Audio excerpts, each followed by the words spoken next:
Hello, everybody, and welcome. My name is Roger Berkowitz. I'm the founder and academic director here at the Hannah Arendt Center at Bard College, and thrilled to be with you today as we continue to read and experience and think about Hannah Arendt's The Life of the Mind. We're in still volume 1 of Life of the Mind, Thinking, and in part 2 or chapter 2 of Thinking, which is titled Mental Activities in a World of Appearances. And we'll finish that up today. So just a reminder of where we are. The first chapter is on appearances and how we live in a world of appearances, and there is a deep human need and capacity to appear in the world and be in the world, which raises for Arendt the question of where are we when we think, or what is thinking? Because thinking, as one of the mental activities, and the 3 mental activities that will be discussed in this book are thinking, willing, and judging. These mental activities, and all of them, but especially thinking, are notable for that they are invisible, that they withdraw from the world. So a quick review of where we were, what we said the last week. The mind is separate from all things for Hannah Arendt. It's a quote from Heraclitus, but one she embraces. The main character of the mind and thinking is its invisibility. And thus there's a solitude to thinking, where not that we are alone, but that we are alone with ourselves, or we keep ourselves company. And thus in thinking, we withdraw from the world to a world of imagination, an imagination of what is absent as present, or what we make present in its absence. All of this leads Arendt to a fairly provocative set of claims about thinking, which is that thinking desenses particulars. Thinking takes what it thinks about and it separates it from the world and makes it, prepares it is the word she uses, prepares it so that we can manipulate it in thought, in will, and in judgment. Thus thinking for her, as the quest for meaning, is unnatural. It's out of order. It inverts all ordinary relationships. It withdraws to some never land. It annihilates the real. There's a way in which thinking is fantastical. In her early work on Rahel Varnhagen, which we've read together a couple of years ago at this point, for some of you, Arendt talks about Rahel, a born Jewish woman with great ambitions in Berlin, who, in order to make herself into someone who can succeed in a world, in an anti-Semitic world, retreats from the real world into a world of fantasy, into a world of thinking. And Arendt talks about how Rahel Varnhagen is sort of indicative of both the power and dangers of thinking to create sort of a parallel imaginary world. She also, in her book, The Origins of Totalitarianism,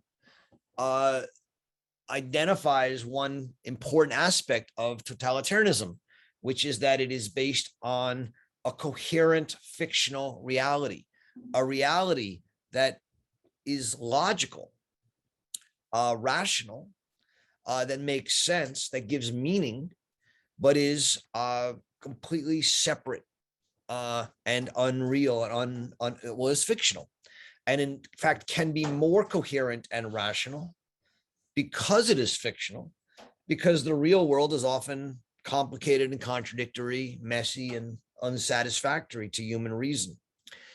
And so thinking is one of these mental activities that, although we live in a world of appearance, is withdrawn from it. And so we enter chapter 11 here, 11, 12, and 13, which we're reading today, trying to think through more concretely, and also less concretely, we'll see at times, more metaphorically, what it is that this thinker who thinks and withdraws from the world of appearances, what do they do?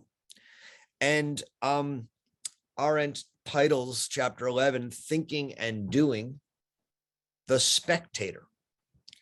And spectating is going to become one important touchstone for what a thinker is. Now, the word spectator, which is related to spectacle,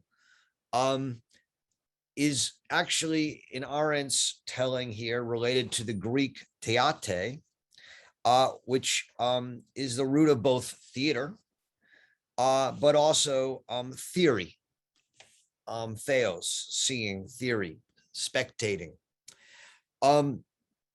The withdrawal of the thinker and scholar from the world means that the scholar or the thinker is a spectator, not a doer.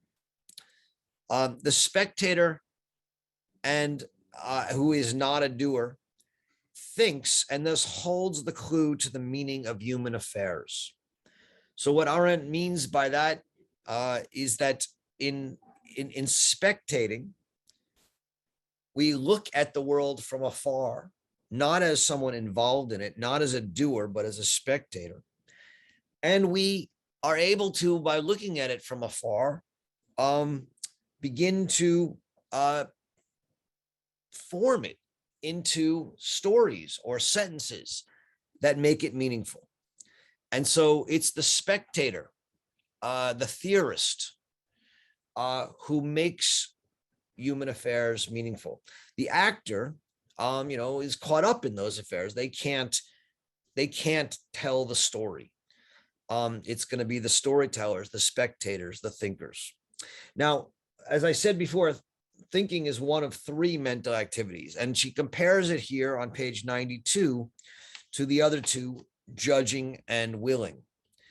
And she says that judging and willing are not so withdrawn from the world as thinking is, because they still have their objects in the world, in particulars. All three share, she said, that judging and willing, we will for a thing. We judge particulars. Thinking, we can think and completely,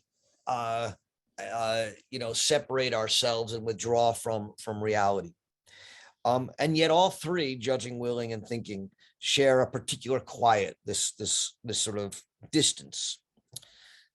Another way she talks about the spectator, the thinker, the theate, is someone who has the leisure to observe. And here again, she embraces a Greek concept and Greek word skole,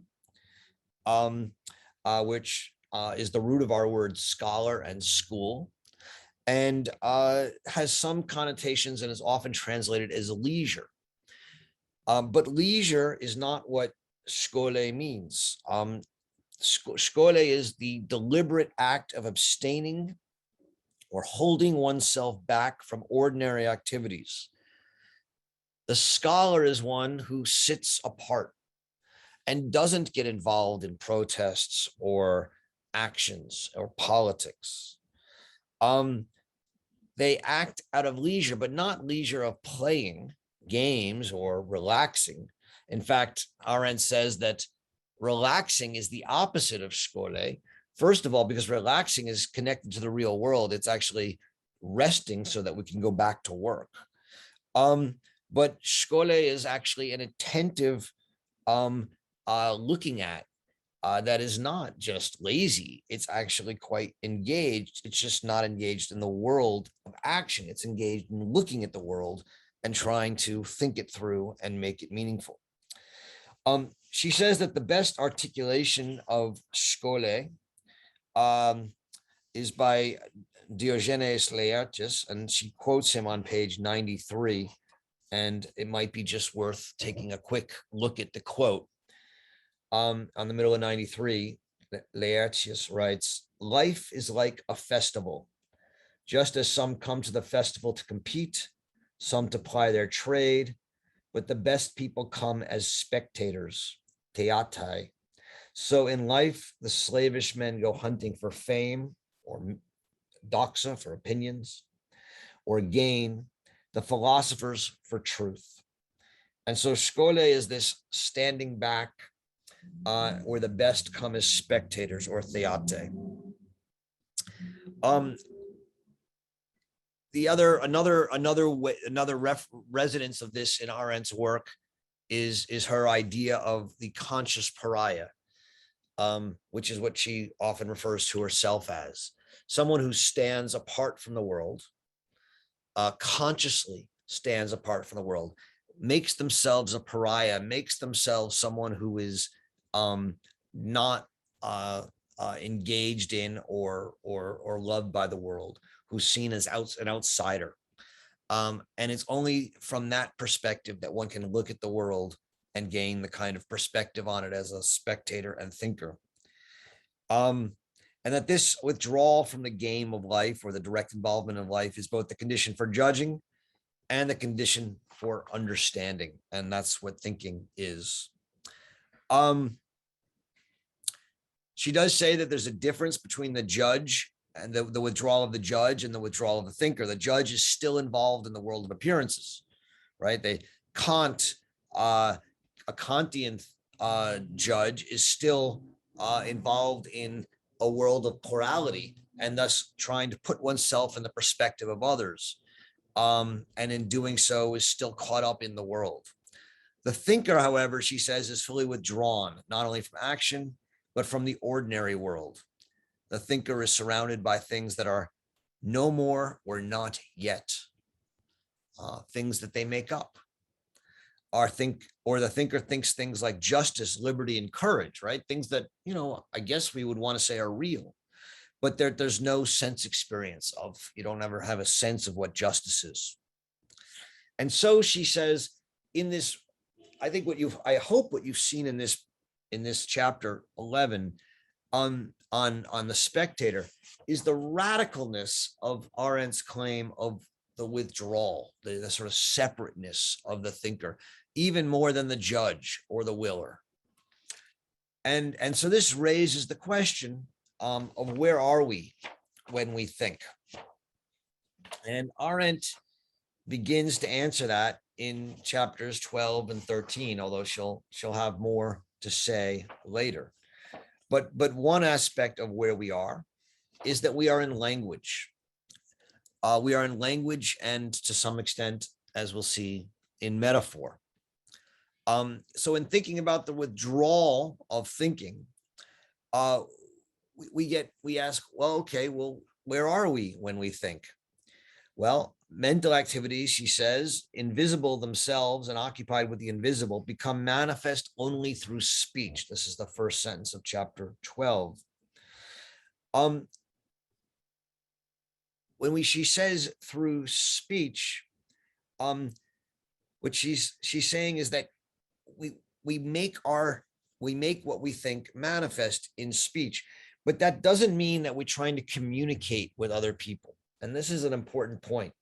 It doesn't mean that we're trying to talk to others. It can mean simply that in order to think anything, we have to think it in language. We can't, how could you think, whether it's a book or a horse or a unicorn or a loved one who's died, without language? She doesn't think you can. And you may not even want to talk to anyone else. You may not want to communicate what you're thinking to someone else. And yet you can't even begin to to think without concepts, without language, without words. And so meaning making, which is what thinking is, happens in words, in language, and that's why there's going to be a close connection between language and poetry. She makes this digression on pictorial languages like Chinese, and suggests that in Chinese and pictorial languages, there's not the same kind of uh, um, universal concepts that you have in alphabetic languages, and yet in both still thinking is uh, um, uh, visual and based on a kind of metaphor of vision. Um, she thinks that that metaphor bridges the abyss between the inner thinking and appearing of the world. And so the point here is that thinking is this utter withdrawal, this absolute withdrawal, and yet it's needs to express itself still in language and in metaphor. And since all thinking expresses itself in metaphor and language, it's in the end still connected to the apparent world, the appearing world. It can never leave the world of appearances altogether. And thus the two world theory, the idea that there's sort of a world of being and a world of appearing and that they don't have any connection, cannot be upheld, as she's argued throughout this book. And so she ends this chapter, language, it's on 110, language by lending itself to metaphorical usage enables us to think, that is, to have traffic with non-sensory matters, because it permits a carrying over, a metapharing of our sense experiences. These are not two worlds because metaphors unite them. In fact, even though thinking is this completely withdrawn, spectatorial world, because we think in language and metaphor, it's actually not a separate world. It's bridged by the metaphor, which carries over the sensible world into the world of thinking, and then allows the world of thinking to bridge itself back into the sensible world. The last chapter that we're reading today, Metaphor and the Ineffable,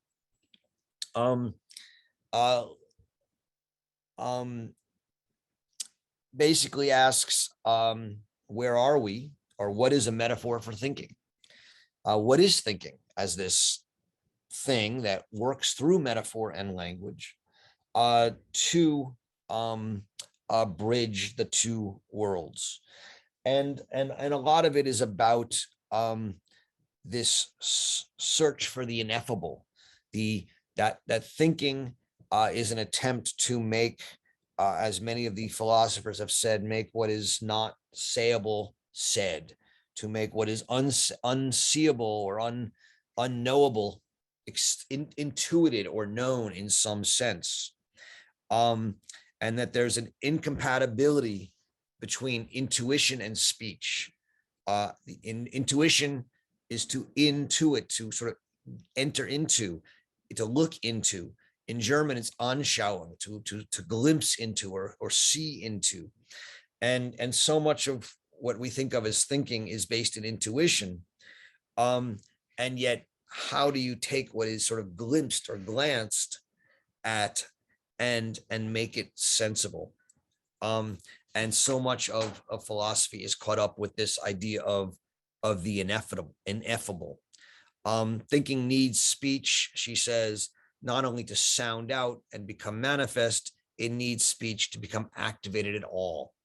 And so we need to think through speech, and yet it cannot yield truth. And so we're caught up in this sort of search for and attempt to have and articulate these intuitions. Thinking as a result is out of order because the quest for meaning produces no end results that will survive the activity of thinking. And this is how this section ends with this idea on page 123, that thinking is out of order. And as a result, she says that the delight which Aristotle speaks of is ineffable by definition. We can't really say what thinking is. The delight of thinking, the quest for meaning, is not something we can ever articulate. And so the only possible metaphor she wants to say that we have for thinking is the sensation of being alive. And she says, without the breath of life, the human body is a corpse. Without thinking, the human mind is dead. The idea here is that thinking is what makes our life come to, our mind come to life. And this metaphor of the circle, of the life circle, that thinking is this endless activity, is for her the ultimate question, the answer to the question of what mental activities are in the world of appearances. She'll end by saying, well, if we think that that's what thinking is, that it's this constant activity of life, we have to ask what makes us think. And that's the beginning of the third book of volume 1 on thinking. Why do we think? All right. I'll stop there. This is can be a pretty abstract set of chapters. There's a lot of, I think, a lot of fascinating digressions, but also fascinating digressions on metaphors and how we think of metaphors, and metaphors for thinking and metaphors about thinking, metaphors by thinkers. Happy to go through those on a concrete level and think about them with you. And we'll see where you guys want to take the discussion. So if you have questions, you can engage with everyone in the chat, or you can raise your hand and see if you have questions to engage the rest of us. And in a first, there's no hands. So obviously you all understood this and I was boring. Let's see. Are there particular questions that people want to bring up? Susan. Yeah, I'm sort of perplexed by this whole concept of intuition, and what the difference is between intuition and thinking. And as I often feel with her, she kind of just says it as if we all know exactly what it is. Yeah. Maybe. This is a chapter in which she cites a lot of philosophers. And it's somewhat, she is engaging with a philosophical tradition of German idealism primarily, and Greek idealism, and as a result, maybe assuming that people are familiar with these texts and thoughts. Anschauung or intuition, has a very particular and important philosophical grounding. It's a word Kant uses for how we experience things in the world. We intuit them. They see it. Our senses are hit by them, intuited by them.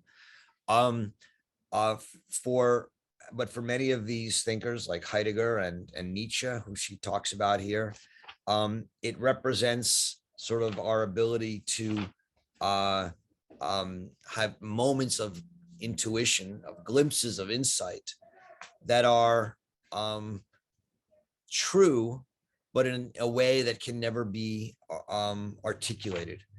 I think the the citations she offers from Nietzsche are particularly apt, insofar as Nietzsche says things like that.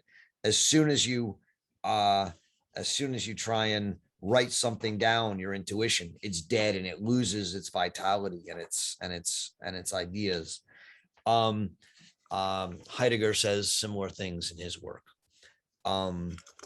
So what she's, insofar as Arendt wants to say that when we think, we are sort of using language, not engaged in the world, but withdrawn from the world to understand.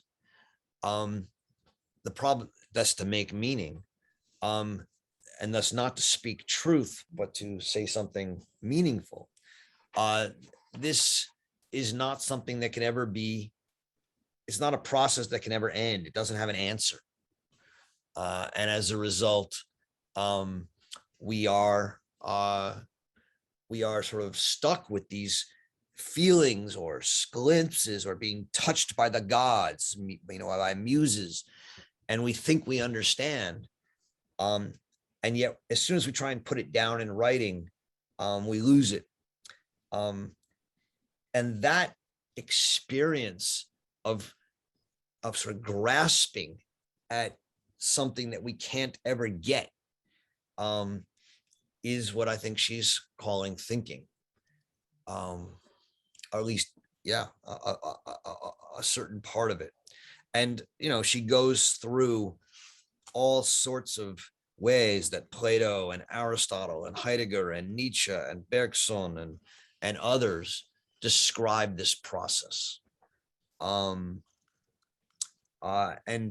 part of what, I guess another part of this that I sort of left out in my introduction is that the vast majority of these metaphors for thinking that all these philosophers embrace are centered around vision, around seeing. And Arendt wants to argue in the end that that's not going to work, right? That seeing, the primacy of seeing, the primacy of vision, is caught up with a certain metaphysical fallacy, an idea that we can sort of see some truth. And what she wants to be saying, or what she's saying, is there is no truth to be seen in the end. There's intuition, there's grasping, there's struggling, and that more so than seeing, what thinking is breathing, living. It's this constant struggle. And so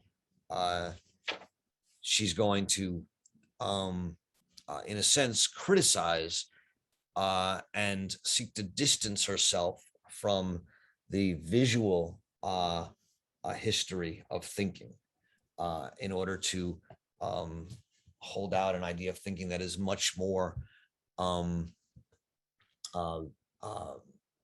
contested.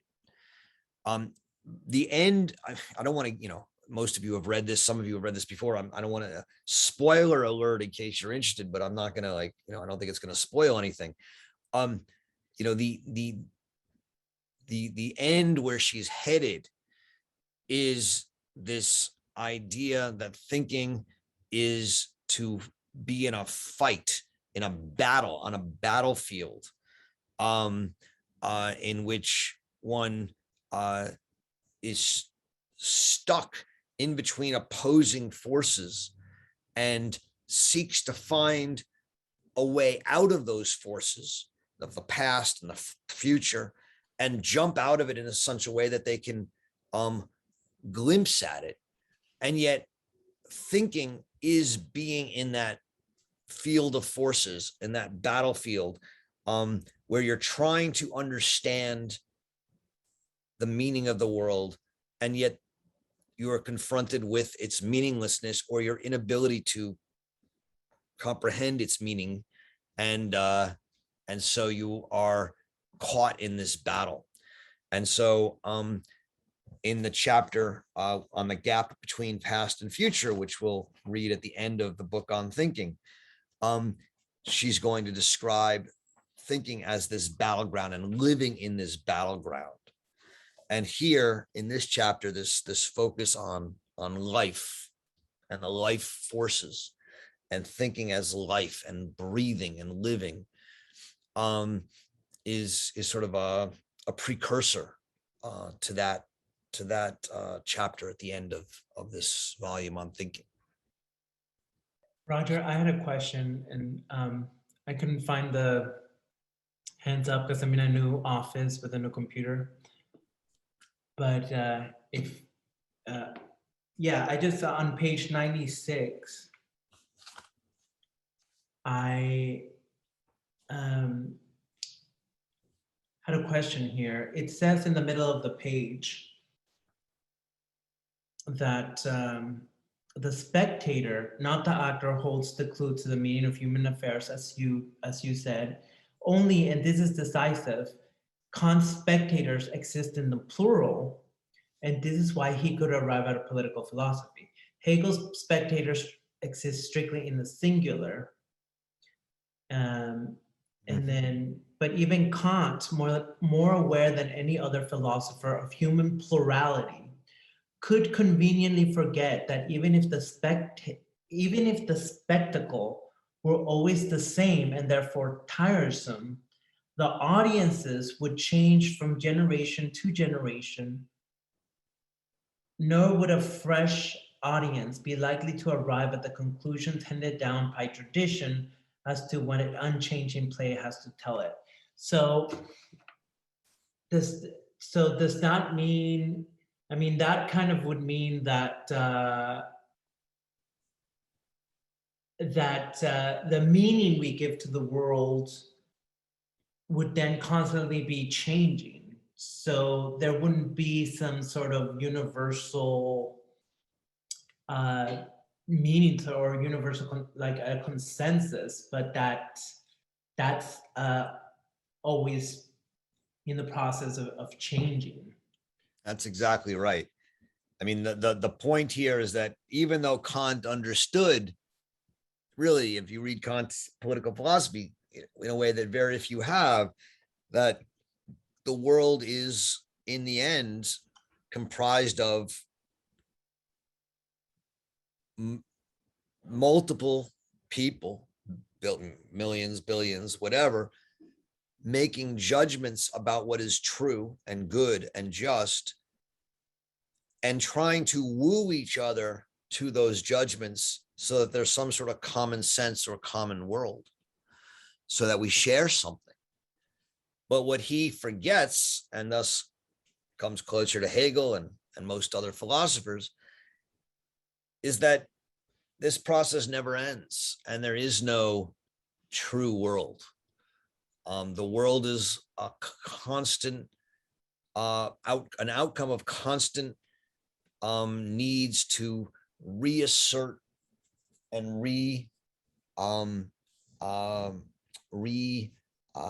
engender and reactivate some commonality. I mean, just to reflect on the last 100 years, right? You know, coming out of World War II, you had a series of decades in which there was an incredible desire for a return to normalcy and common sense. And, you know, you get the 50s, then you get the 60s and sort of rebellion against some of it. But basically, a common, you know, the reassertion of a kind of liberal order or some kind of order, whatever you want to call it. And, you know, even as that gets broken down and as people reject it and people contest it and criticisms emerge, largely people hold on to that order, you know, for a whole lot of reasons, maybe because they're afraid of losing it again. And suddenly, you know, in the early 21st century, you know, we have entire portions of the population that simply have no interest in the existing order anymore and are willing to live in a completely fictional world and tear down everything. Arendt is not in the business of saying we want fictionality and things like that. But I think she is in the business of saying that the reason we are susceptible to this kind of these kind of movements to tear everything down is because we forget at times that audiences change from generation to generation, just what Bernie read, and that every new audience needs to remake the world. And we try and hold on to a past conclusion or a past world, a past meaning that is simply not meaningful for people today. And as we do that, more and more people lose their commitment to it and are willing to tear it down because they find it oppressive, offensive, whatever it is. And so, yeah, I think those are really meaningful and important passages that you just read, Bernie.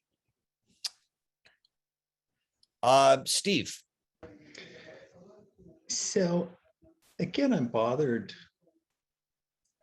by what it seems to me aren't going in two different directions, kind of at full speed. One direction is to try to segregate thinking and thought as this near out of order, otherworldly enterprise that requires withdrawal. And then her thought or her statement that without thinking, the human mind is dead. That's this second path that I'm most happy to go with her on, because it seems to me that human beings, at least as long as we have had language or written records or civilizations, have always bathed ourselves in thinking, if we think of thinking as the creation of meaning. And that even those that you were just referring to, who are unhappy with the world and we might call nihilistic, that is a thinking of a meaning that is meaningless. I mean, it seems to me we can never escape this. And in this way, I agree with her. But on the other hand, she seems to want to segregate, cognition and meaning. And my own sense is you can't do that. When cognition no longer supports a way of thinking or a system of meaning, then those meanings get lost. Most people no longer worship Greek gods. They lost their meaning. So we're always creating meaning, and that meaning it is always, to some extent, with a great deal of variation, tied to our cognition, to our understanding, to the presuppositions that we bring from our sense of the world that we carry with us day to day.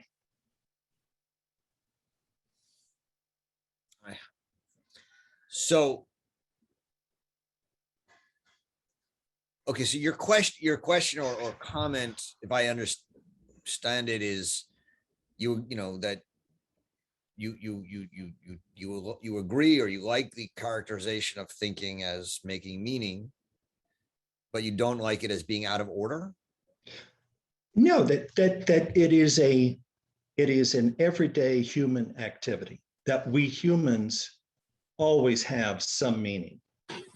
That meaning can be unsophisticated. It can be relatively unthinking in the quotidian manner of the word, or it can be quite complex and complicated and based on, more sophisticated understandings of the world. That it's a gradation. It's not she divides the world in these pages so starkly, thinking, cognition, and so on. I just think that's a misleading. I appreciate the distinctions, but it seems to me that she's trying to create a barrier where there is not a barrier, but a permeable membrane. I think there's I think it's an interesting and important point. And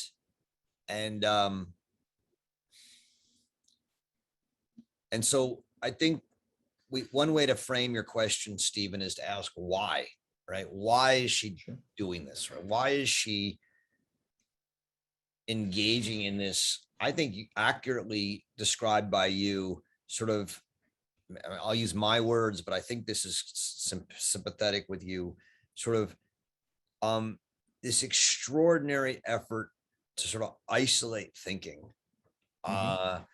from not only the other mental activities of judging and willing, but from everyday activities of doing and acting and being and going around living in our world. Why?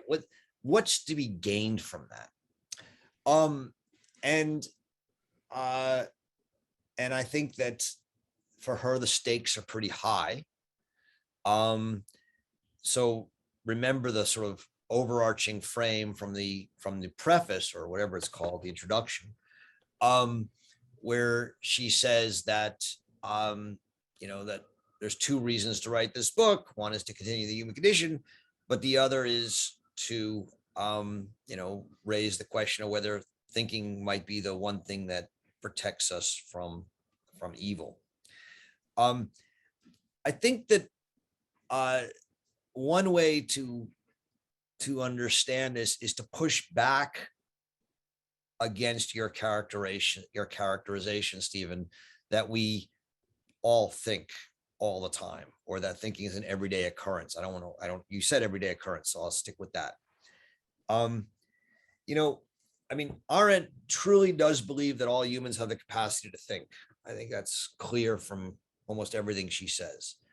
But she doesn't think that most of us think all the time. In fact, she thinks thinking is rare.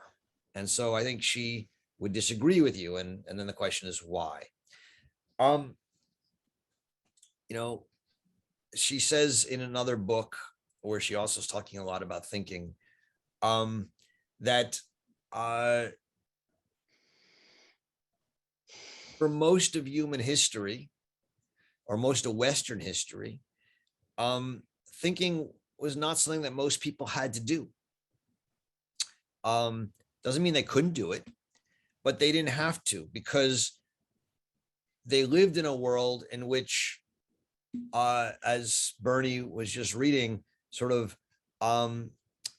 the spectators, the thinkers, had set up a world of religion, Christianity, or Judeo-Christianity, if you will, or even Judeo-Muslim Christianity, the kind of the tripartite, and they had created a world that largely provided sense and meaning and purpose to people, and most people didn't have to go about thinking, and they could just rely on certain dogmas, certain teachings, and they didn't find they found that pretty comfortable. And throughout the history, this tradition, this philosophic, religious tradition, papers over the need for thinking. The prejudices we have, largely make sense to us, etc. She says that starting in around the 1930s, 1910s to 1930s to 1950s, this tradition breaks, it shatters. And as a result, the reliance on tradition no longer suffices. And we all need to start thinking for ourselves again. And one of the problems is we're just not used to it. We've lost the habit. We've lost the practice. We're so used to being told what to do and living in a world in which we generally trust authorities, that most of us don't know how to do it. And so I think one way to understand Arendt's overarching program is probably a wrong word, but her aspiration is to reteach thinking, rehabituate people to the activity of thinking. and to make it something they love and enjoy and find meaningful. And so I guess the reason she's doing this is, if you're going to do that, you have to have a sense of what it is that you're teaching. And you have to have a sense of why it matters.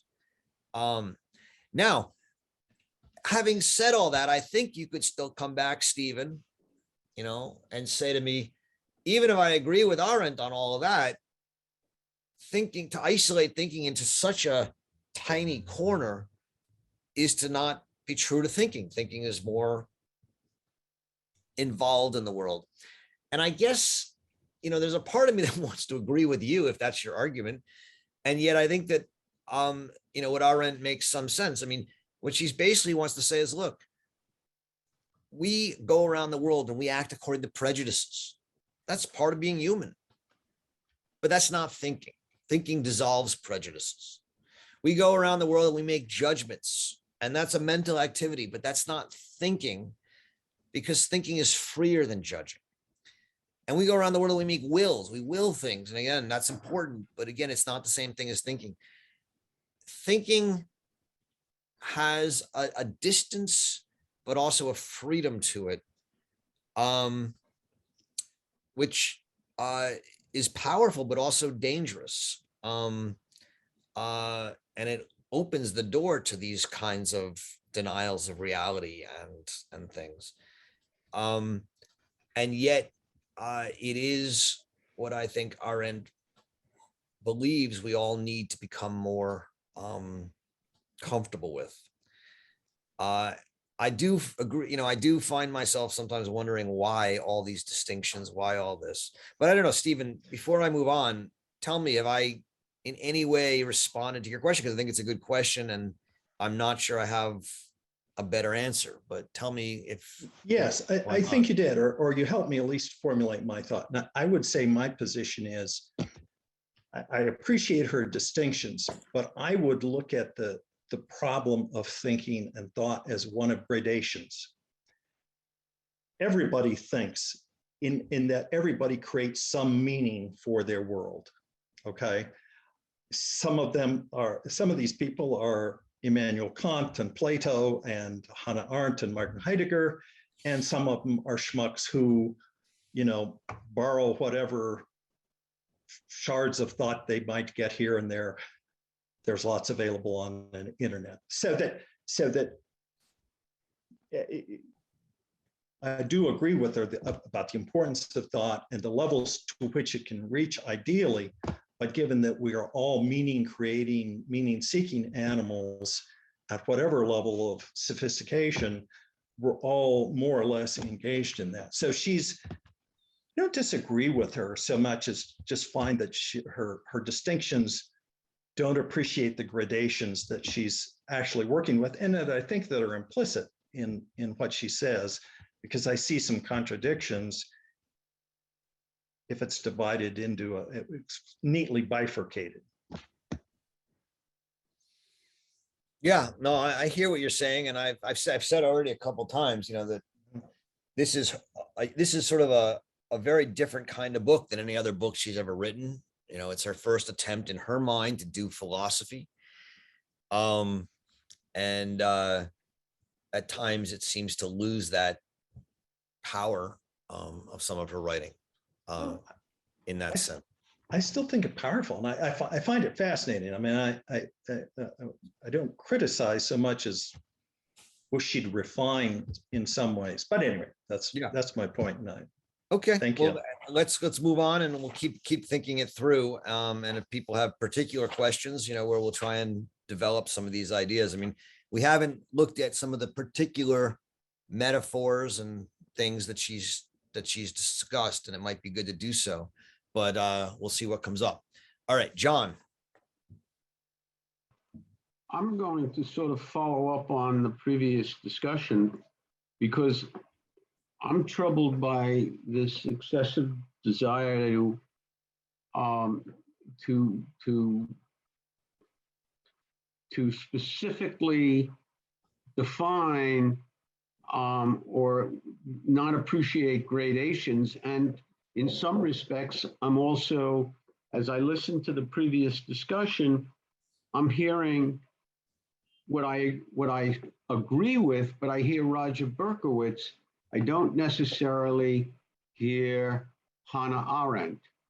And I also wondered where she speaks of very specifically on page 98, where she says she makes no reference or seems to glide by the fact that she disregards the whole concept of, or at least for me, communicating thought and by action, all the necessary need to, she said, mental activities, though they're invisible, are manifest only through speech. Well, I find our other senses can manifest thoughts. And she makes reference, but where she speaks of the Judaic concept of God, you never hear God speak. You never see God. You hear him.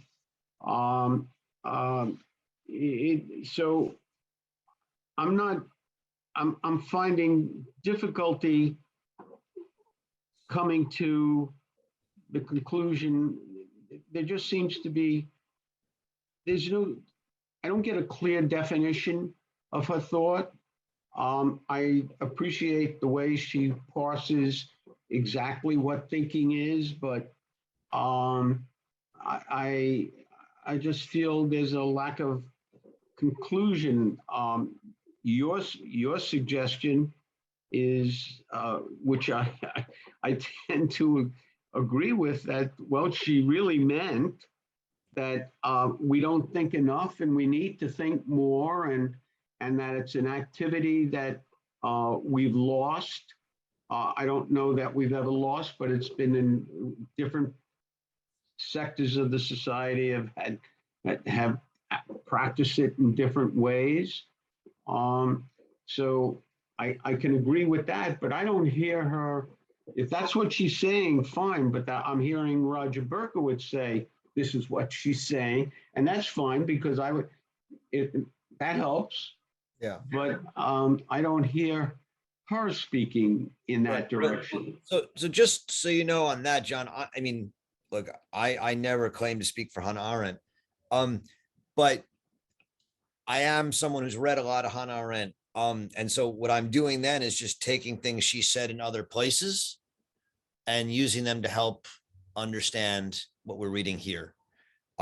So that particular point that I made is a point she makes in her book Between Past and Future. And it's one that I think is helpful to answer the question that you and Steve Greenleaf asked earlier. And so I brought it up. And I think, part of what I can offer you and the rest of us on this call is that context and that ability to take, hopefully put her whole thought into some sort of in context. So I do think that is what she's doing. On the question of mental activities manifesting themselves in speech. I mean, you said God speaks, but she's not talking about God. She's talking about humans, right? She's talking about how do we humans express God? And she says we can only do it through speech. No. I mean, you could say, oh, well, no, we can do it through a burning bush. But the whole idea of a burning bush is words, is speech. We can't do it without speech. We can't think in ways that we can understand, we humans, without language. That's the overarching point here. And we think in language, even if we don't want to communicate to other people, even if we want to just talk to ourselves.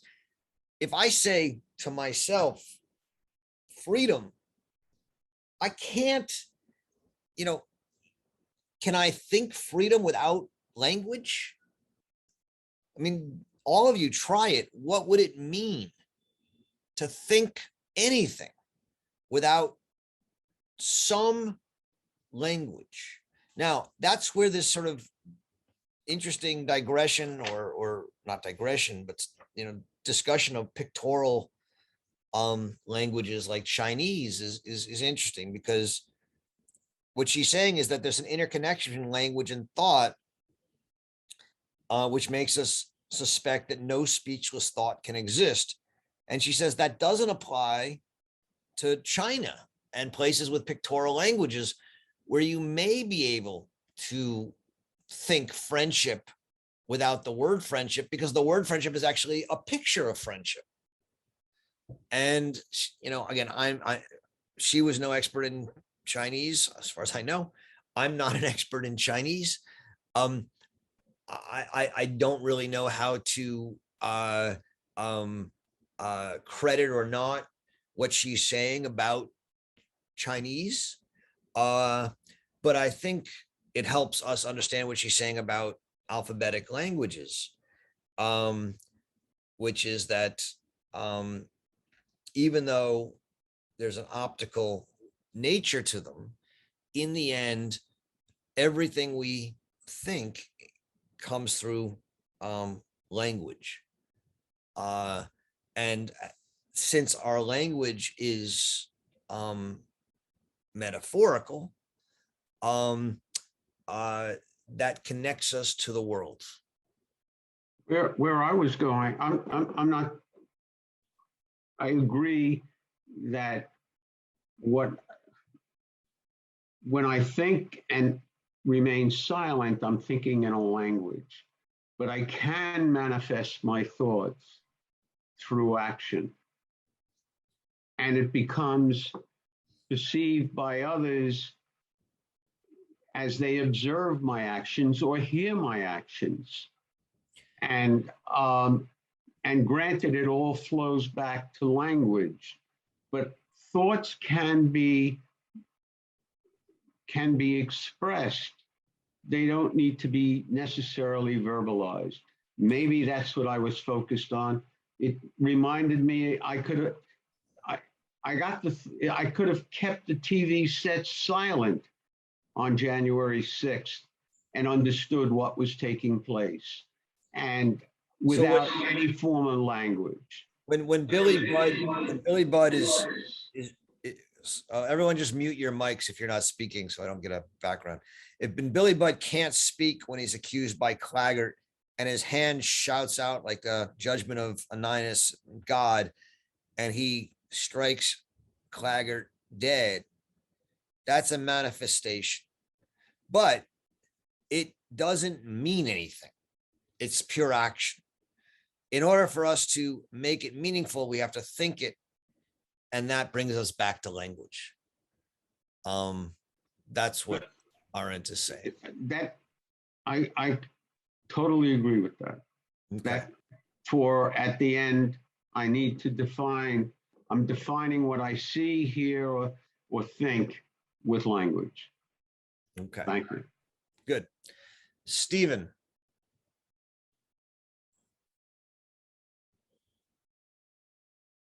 Stephen, you're muted. I think Stephen just did his question, I think. Here we are.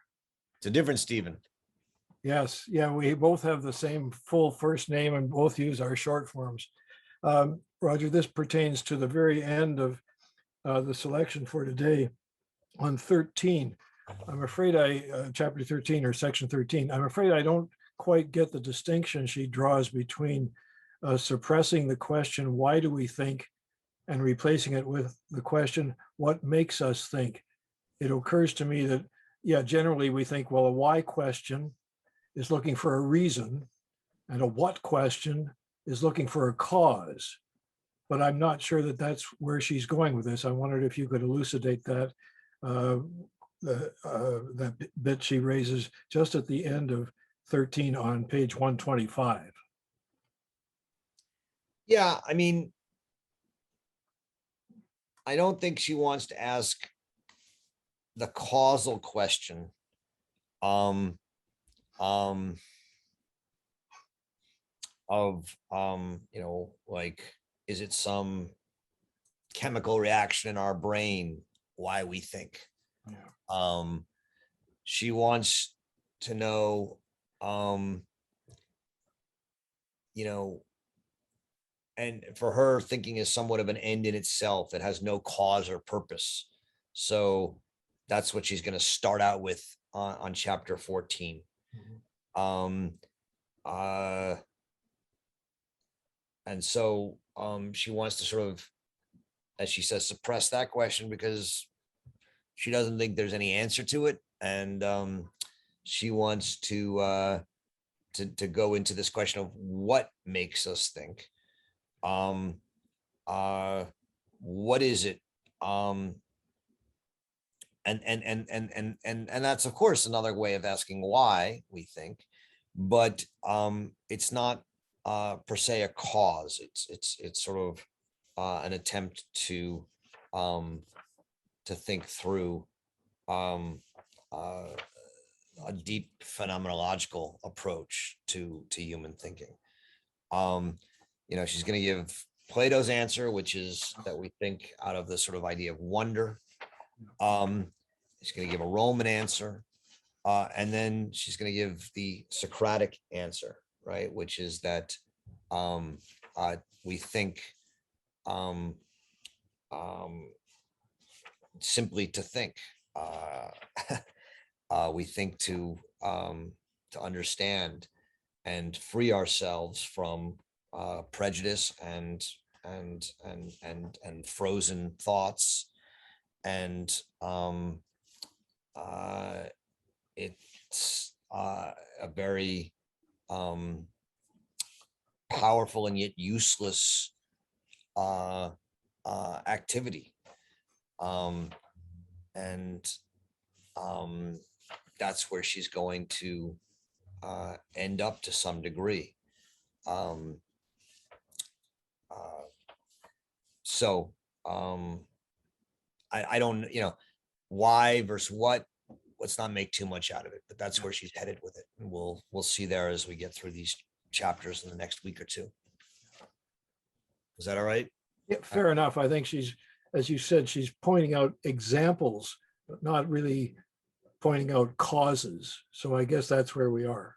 That's right. Jeff. Hello. Yes. Well, my question and some of the observations are on 119, but this is my first question in the book so far. So if you don't mind if I just give a little, I really haven't had questions because I really, well, I like to follow the chat, and I've really loved this book so far. Because it's like this, it's almost to the point that I would suggest to people who are philosophers interested in Arendt that they actually do start here, because it confirms for me that we think in the same way, that we've read too much Wittgenstein or George Lakoff or whatever, but this is the best articulation I've seen of that. I don't know what you want to call it, counter hegemonic way of thinking or whatever, that is based on the senses. And so on 119, then we've got this nice discussion in the second paragraph, although my big question is the first paragraph, which is just like,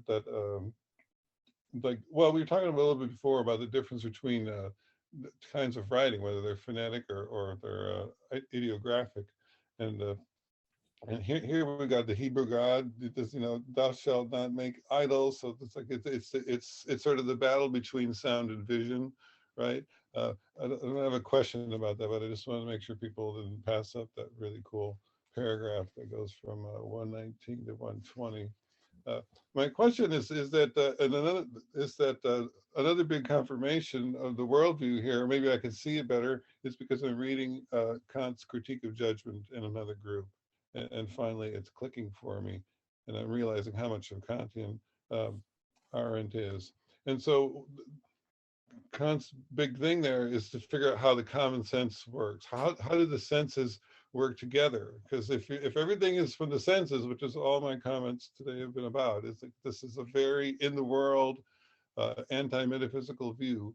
If everything's coming from the senses, then how do they don't, then the question becomes, how do they work together?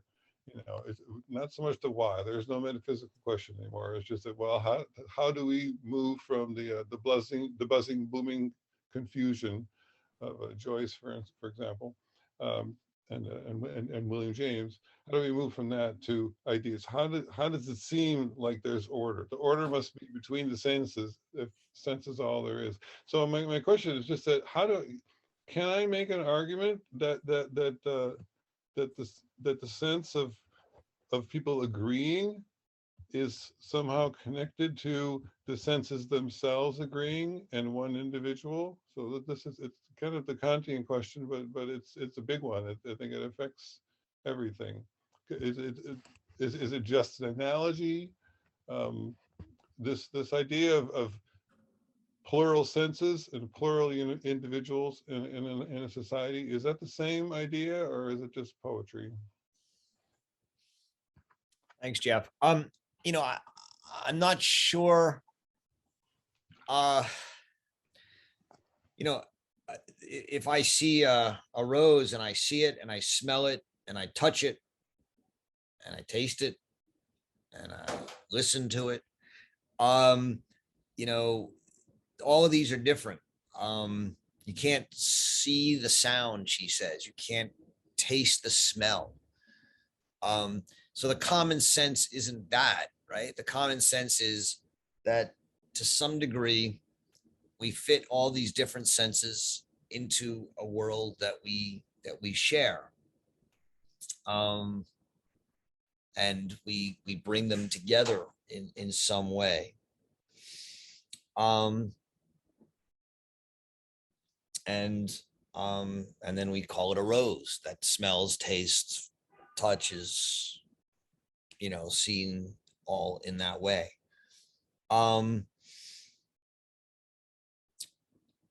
She says that language corresponding to our following common sense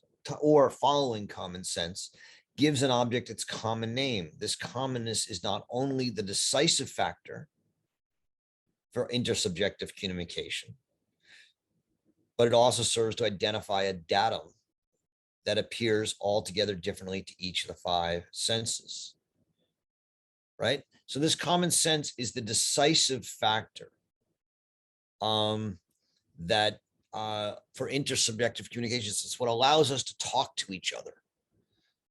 That's what common sense is.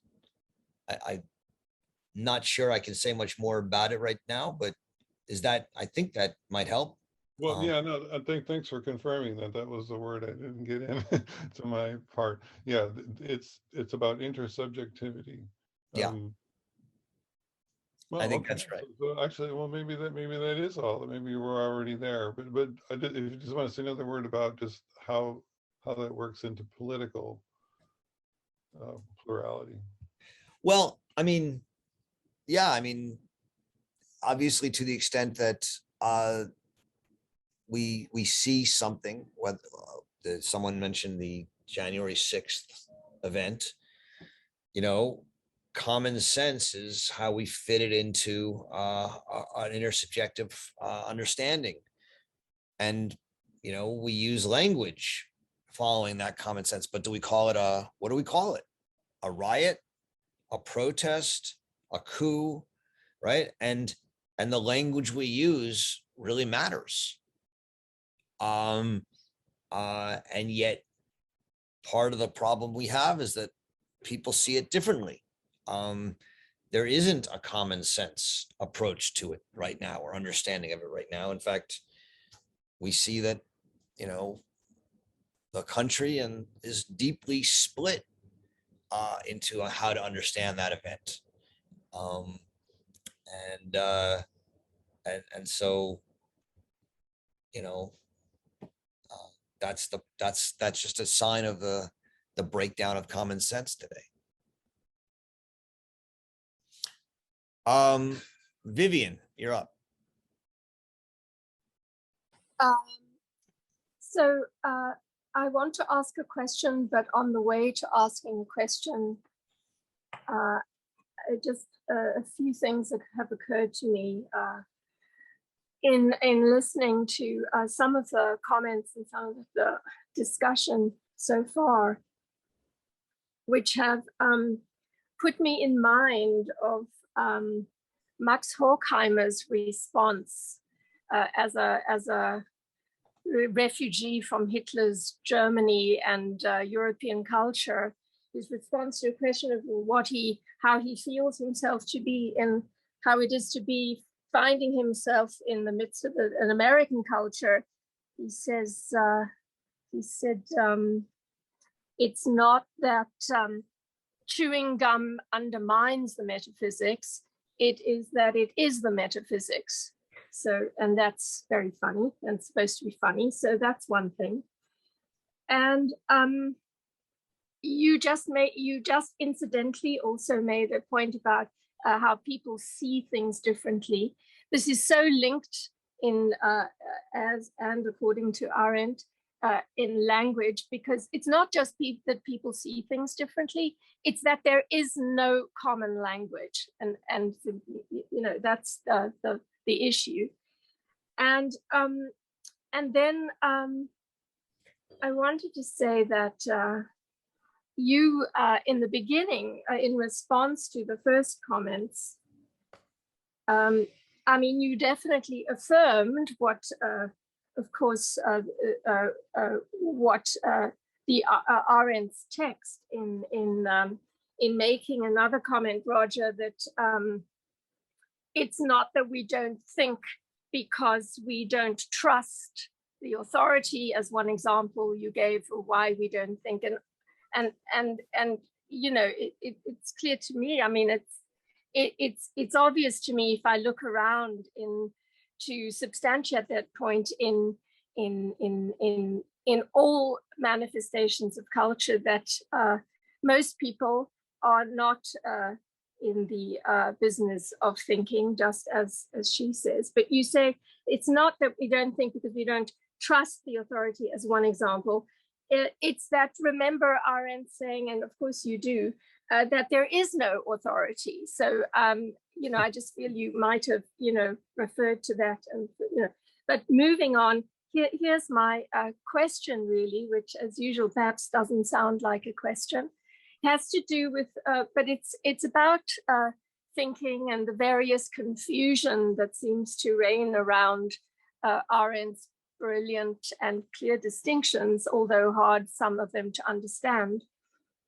And by the way, I think I can perhaps put forth a concrete example which may make one of those distinctions perhaps a little clearer to understand in terms of language and seeing things differently and not sharing a common language. To remember, if we think of language and thinking, not only in terms of words that we use in text or in speech or in thoughts, but if you think of the issue of, or the fact of memory, or and the ineffable thing of memory, I can give an example about my own beloved mother, whose experiences in World War II as a child, as a very young person, caused her one way or the other, although not in the way you might think, of entirely losing her mother tongue, which was Polish, every single word, insofar as that was the fact, ineffable or not, but that was the physical fact of it, the end of it. There's no memory without language. So that might just concretize what she means. And here's my question, also has to do, of course, with language and seeing and meaning and truth. This somebody brought up right in the beginning about intuition.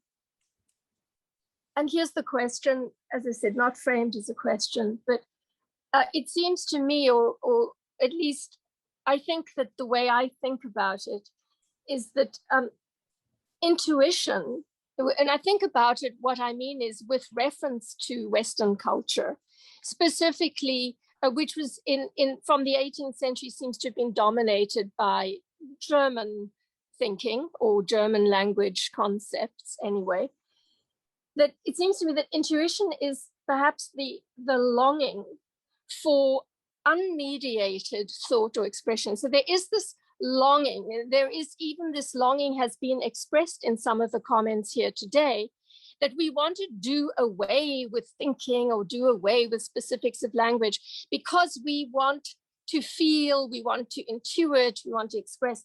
So is it, what do you think? I mean, I think that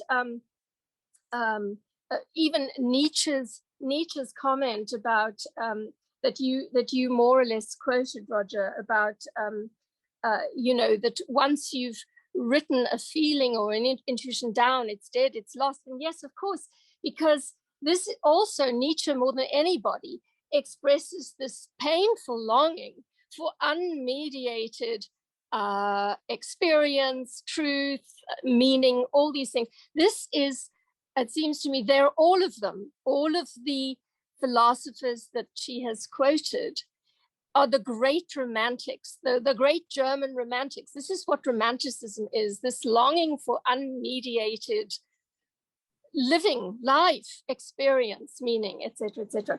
So am I far off here in seeing the concept of intuition as this German romantic thing? Well, I don't, in our tradition. I don't, it doesn't have to be German romantic. No, it's bigger than that, I suppose. But you're right that it is part of that German romantic tradition to call it that. I think your reflections on intuition are right on, and I think it's why we have to remember how dangerous thinking is for Arendt. I mean, she says there are, it's a line that a lot of us like to use. The Arendt Center has used it a lot.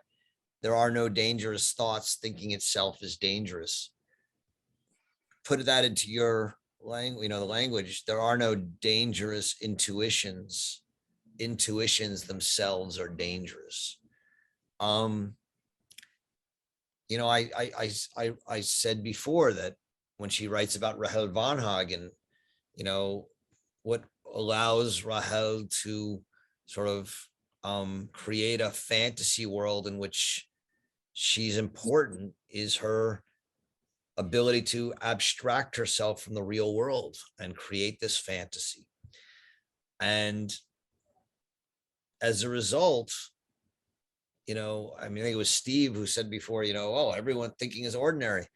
Well, we're increasingly living in a world in which thinking is more and more ordinary, I think, or less and less orderly.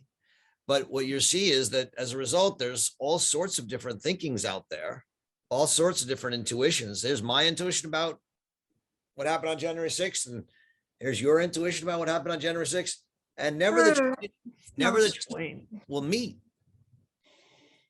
And that's a dangerous and powerful way. And so sorry, I was just saying that idea that is linked to the fact that I believe that there is no common language. If you look at the massacring of language and how up means down for half of the people and blue means black for half of the people, and there's no common language. That's all. I'm not making general statements about intuition. I'm saying that clearly that there's no common language, and in her sense of the word, I mean, you're calling existing in a fantasy world or a world full of lies, as she would have said.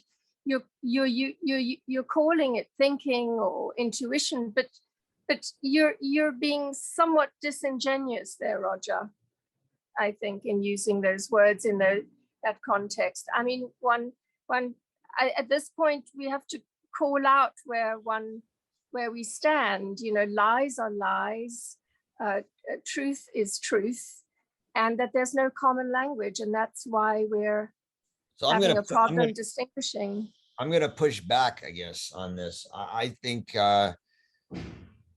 you say lies are lies, but thinking is not true or false. Thinking is meaningful.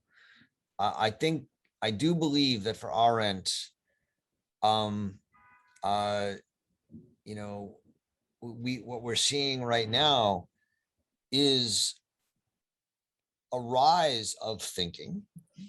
I'm going to qualify that, right? Insofar as it is a kind of radical withdrawal from the real world. Now, there's a way in which some of this is not thinking, as so much of it is just propaganda and being, you know, caught up in propaganda.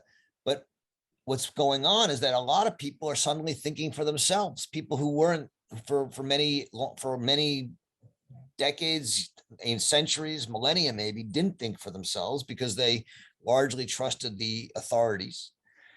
And what they find is they don't trust anyone right now, and so they think for themselves. And and you're saying, well, those are lies. No, And, no, no, I'm not saying that. No, well, I'm not saying that. Okay, forget. I don't want to then. But the point is that from that right now we see what happens when thinking becomes dangerous, when thinking tears down certainties, tears down common language, tears down prejudices. And there's certain freedom that comes with that, and it could presage something new. But it's I'm sorry. I think the problem is perhaps perhaps I didn't make myself clear about what is thinking and what is not thinking, because what you're describing as thinking, I guess I don't understand to be thinking in the sense of what Arendt's writing. So it's not a question of not being clear. Maybe we just disagree on what Arendt is writing. I don't know. But I mean, if I understand what you're saying is you don't think thinking is what's going on when people that's what I'm saying. From authority. Yeah, that's what I'm saying. But there's no disagreement with what Arendt is saying. That's not what Arendt is saying. She's talking. I mean, thinking for Arendt, as we'll find out in that essay you referred to in the gap, is the space for critical thinking. So that's all I mean. Well, critical thinking is not true thinking. And no, I didn't mean to say that it was. Sorry. Well, but someone who looks at January 6th and thinks of it as, a pro-democratic protest, if we want to say they're wrong, it's not on the level of thinking. That's right. It's not on the level of thinking. That's using thinking in a different sense, precisely. It's not on the level of thinking. It's a level of view of the world and how language is used. And yes, our ideas about the world and life and good and bad and everything else. Okay. Mara. Thank you, Roger. Thanks. My question is not related to this long discussion. It's rather thinking about temporality in thinking and the content of thinking, like relation. Arendt is a very spatial thinker, and there are elements of space in what she's writing, but she's more referring to temporality in the sense that thinking is cyclical, like circular. And so I wonder with that, because it's not that it revises or reviews everything in the same way. So I'm wondering whether the circular metaphor is more related to the activity of thinking and how at the same time thinking is placed in between past and future, namely in looking, those things that, were discussed as being inherited and how dangerous thinking is towards the future, right? Like in the verge of bringing a new beginning. And it's just a thought. I'm sorry, I didn't mean to overuse the word, but I'm thinking about Foucault's thinking differently. I don't know how it was translated into English, pensée autrement, and how the activity of thinking can lead us right up to, that verge of this new beginning. So it is the relationship between thinking as an activity and kind of the content that can bring something new that is not clear to me, in these pages. Thanks.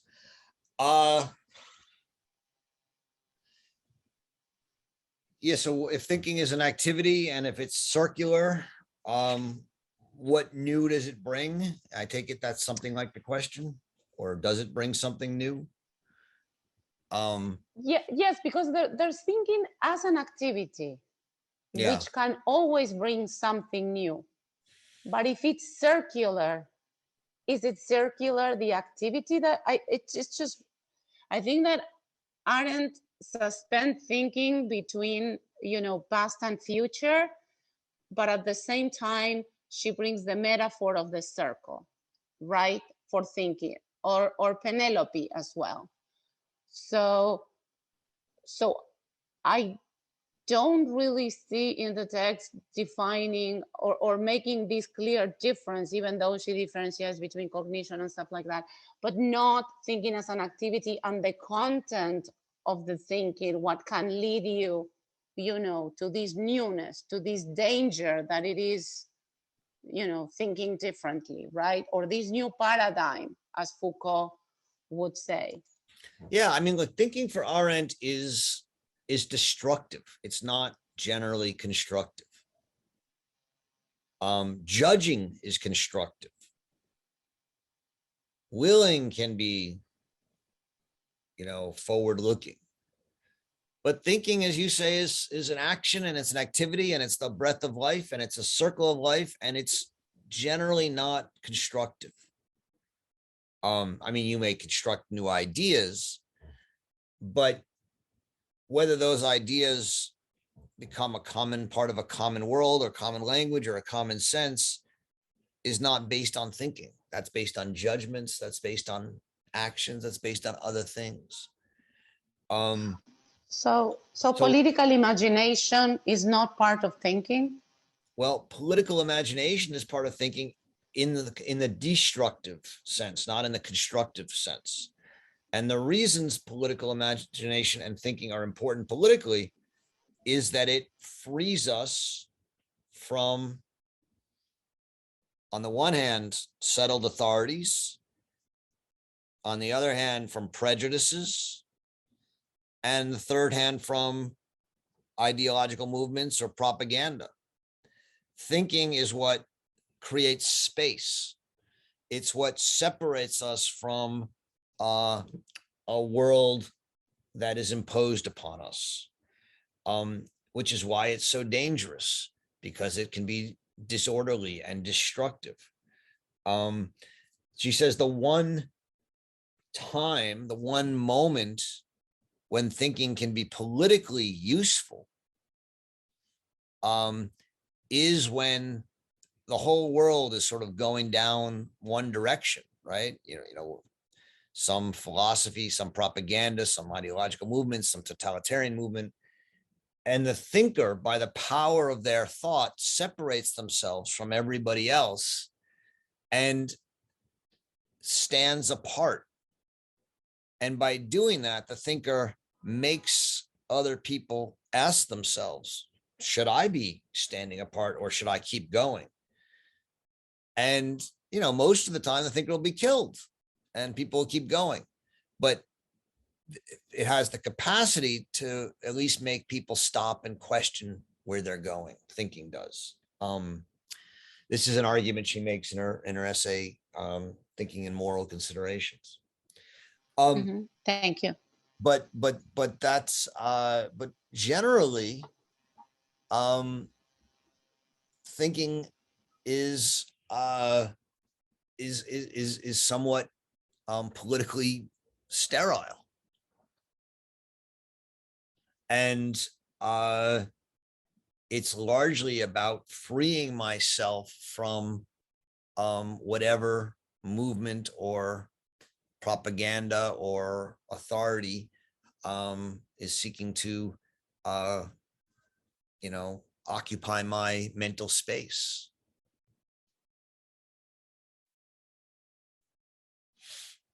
Ken?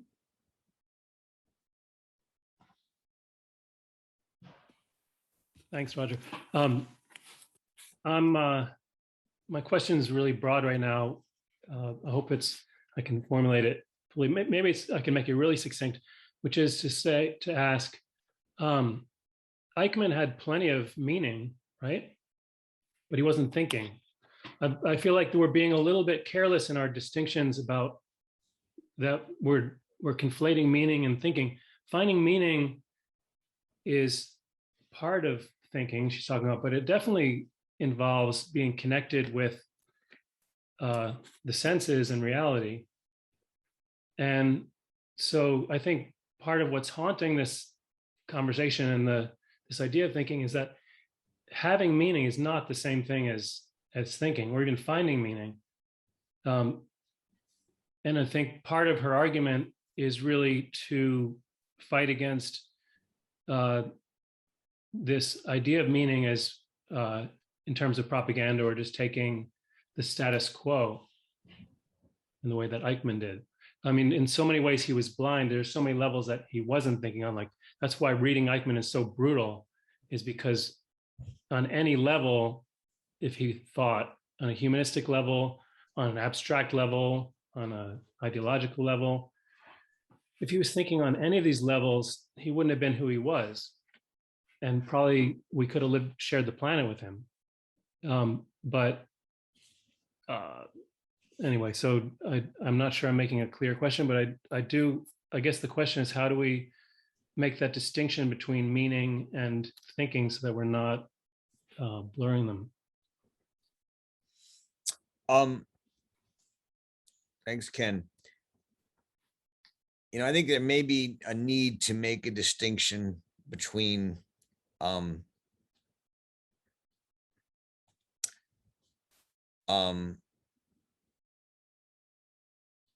finding meaning and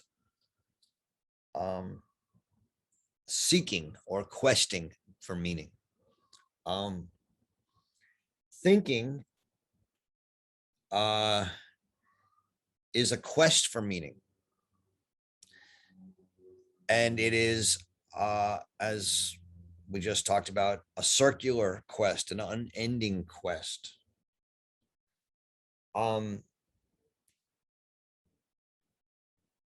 It's dangerous insofar as it can destroy meanings that exist and leave us in a kind of nihilistic, empty space.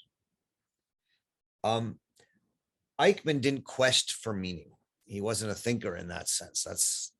But he wanted meaning, and he found it in an ideology or in a movement, not through thinking, but through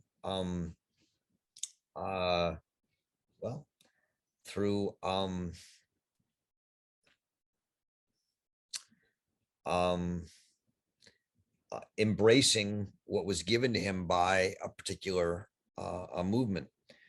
And so, yeah, I mean, I think so. The loss of meaning, the loss of authority, the breakdown of a meaningful world leaves people in need of meaning. And too often we find it in ideologies, propaganda, etc. I mean, this is in a way the conversation Vivian and I were having. On the one hand, followers are not thinking. And yet, insofar as they've freed themselves, to some degree, they were thinking. And yet the people who really believe in these ideologies and articulate them are thinking. Doesn't mean they're true, but it means they are thinking. And they're trying to develop a world that has meaning for them and others. And when other people follow that, it can become a movement. And I don't think I'm prepared to say that those people aren't thinking. The people who create movements, I think they are, clearly, in Arendt's world, clearly.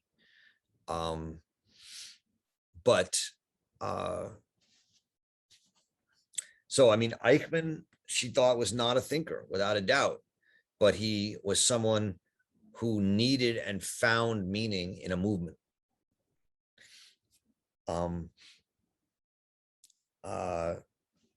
And movements need people like Eichmann in order to accomplish their goals. And that's why she thinks thinking may be politically important, because if people like Eichmann thought, they might stop and question their embrace of these movements. They may not. I mean, again, thinking there's not to be judged by the criterion of truth as much as we might like it to be.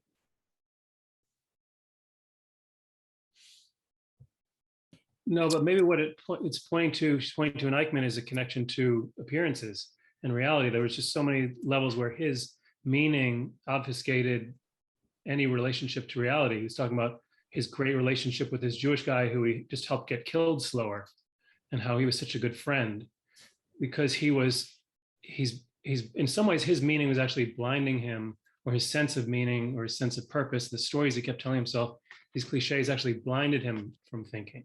We're actually doing quite the opposite. I think so. Okay. We've gone a little over 90 minutes. This was great. Thank you all. I think like this is a complicated book, and I appreciate your real intense engagement with it. These are great questions and challenges.